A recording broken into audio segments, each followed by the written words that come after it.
Oke, halo semuanya. Kembali lagi di sini dengan saya Irfan yang hari ini akan menjadi moderator sekaligus teman ngobrol kalian dalam sebuah episode yang menurut saya sangat penting, fundamental, dan sebenarnya sering disalahpahami oleh banyak pelaku bisnis, baik dari pelaku bisnis yang masih pemula, menengah maupun yang sudah beromset besar. Topik hari ini adalah mengenai dengan legalitas perusahaan.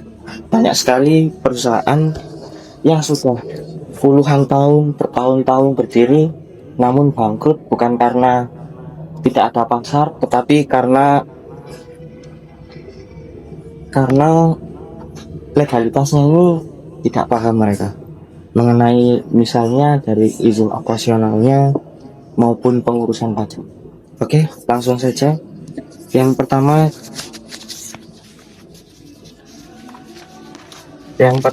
kita akan ngobrol dengan Nanda mengenai aspek konseptual dan filosofis dari legalitas. Oke Nanda, definisi dari legalitas perusahaan itu apa? Baik, terima kasih San. Sebelumnya, kalau menurutku pribadi ya, legalitas perusahaan itu nggak cuma sekedar kumpulan dokumen ataupun cara sah, tapi sebuah status hukum.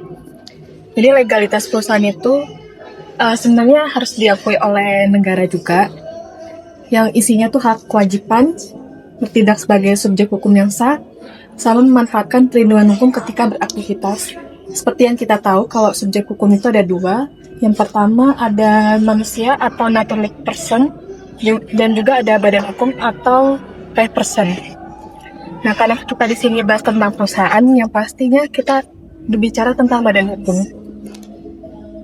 Yang artinya di sini kedudukannya sama seperti manusia. Kalau perusahaan itu dia tidak lahir secara alami ya Isan, kayak manusia. Tapi perusahaan ini diciptakan oleh proses hukum. Proses itulah yang disebut sebagai legalitas perusahaan. Jadi ketika kita punya legalitas, perusahaan itu punya aset atas nama badan hukum, terus perusahaan dapat membuat kontrak, mempekerjakan karyawan secara sah, dan buka rekening bank bisnis. Jadi legalitas itu ibarat tak kelahiran sebuah perusahaan.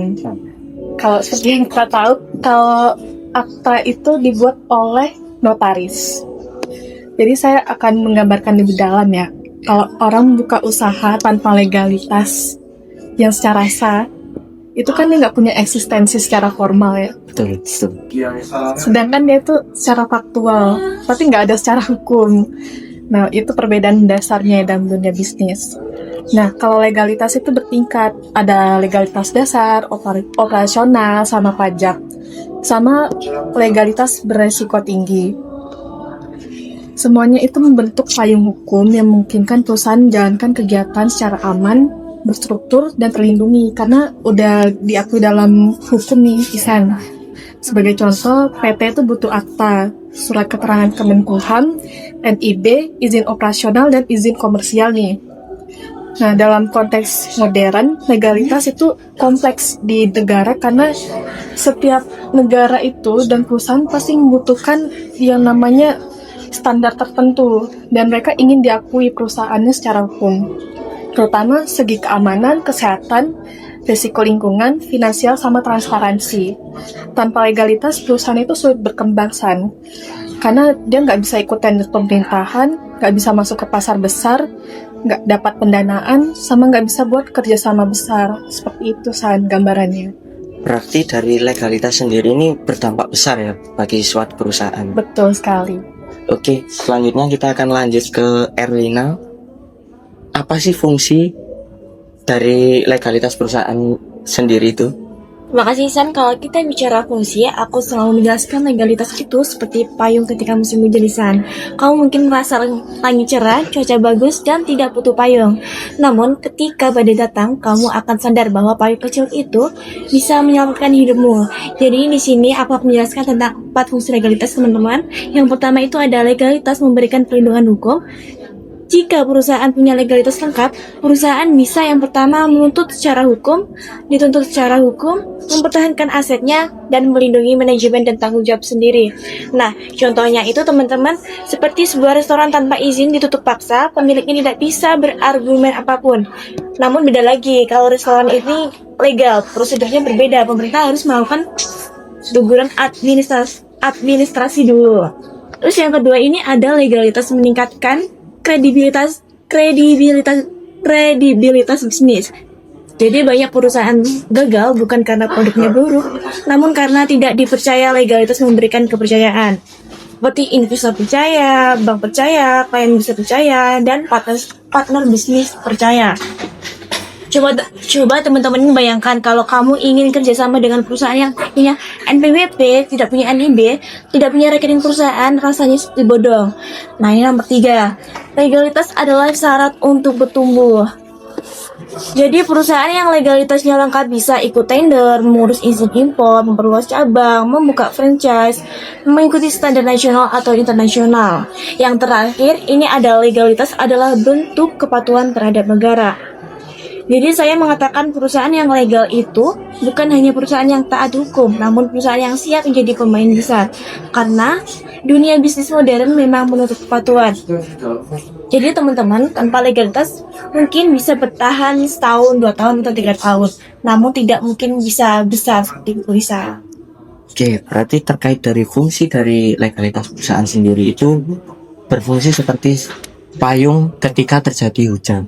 Jadi ketika terjadi masalah dengan adanya legalitas dari perusahaan itu, kita akan dilindungi dari payung tersebut, begitu ya.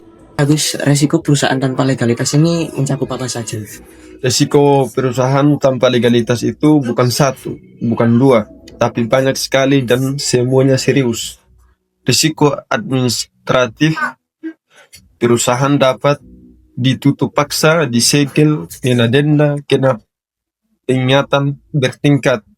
Perusahaan yang tidak punya izin operasional tetapi beroperasi dianggap melanggar pasal 94 Undang-Undang Cipta Kerja. Risiko perdata, perusahaan dapat legalitas tidak bisa menagih pembayaran secara hukum karena secara formal ia tidak ada. Kontraknya menjadi tidak kuat, bahkan bisa dianggap batal dan hukum. Risiko pidana, usaha beresiko tinggi seperti kesehatan, logistik, obat-obatan, transportasi, dan makanan tertentu bisa dikenakan pidana jika beroperasi tanpa izin. Risiko kerugian finansial tanpa legalitas, tidak bisa dapat pinjaman bank, tidak bisa dapat investor, tidak bisa platform resmi seperti Tokopedia, Shopee Mall, atau tender pemerintah. Risiko kehilangan aset karena tidak ada pemisahan aset, harta pribadi pemilik bisa disita. Terjadi masalah ini sering terjadi pada usaha tanpa hukum. Risiko kepercayaan ini yang paling berbahaya dalam bisnis. Sebelum pelanggan membeli produk, yang dibeli adalah kepercayaan. Jika perusahaan tidak legal, kepercayaan runtuh. Ya. Berarti tadi dari resiko dari legalitas perusahaan itu tidak hanya mencakup dari administratif saja, berarti bisa juga terkena pidana di situ. Ya. Baiklah teman-teman, kita sudah ngobrol cukup panjang ini tadi, bahkan sangat jelas juga dari semua diskusi hari ini. Ada satu hal yang terus berulang dan menjadi benang merah, bahwa legalitas bukan pilihan. Legalitas adalah syarat utama sebuah bisnis untuk bertahan dan bertumbuh. Legalitas bukan hanya sekedar dokumen, tetapi legalitas adalah identitas, perlindungan, kepercayaan, peluang, dan fondasi dari pertumbuhan.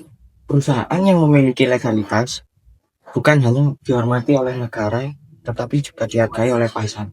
Perusahaan itu bisa dipercaya, dilindungi, dan diberikan jalan untuk berkembang lebih besar. Saya ingin mengucapkan terima kasih kepada teman-teman saya di sini tadi yang sudah memberikan masukan, memberikan tanggapan dari diskusi kita kali ini. Ada Nanda, Erlina, dan juga Agustinus yang memberikan perspektif yang sangat jelas terkait dengan legalitas dalam perusahaan ini. Dan untuk kalian semua pendengarnya, satu pesan penutup dari saya, bisnis yang besar selalu dimulai dari legalitasnya yang benar. Bisnis yang kuat selalu berdiri di atas dari fondasi hukum yang kokoh, dan bisnis yang bertahan lama selalu patuh pada aturan yang membentuknya. Seperti itu. Baiklah, saya Prisai dan di sini teman-teman saya pamit undur diri. Sampai jumpa dan terima kasih.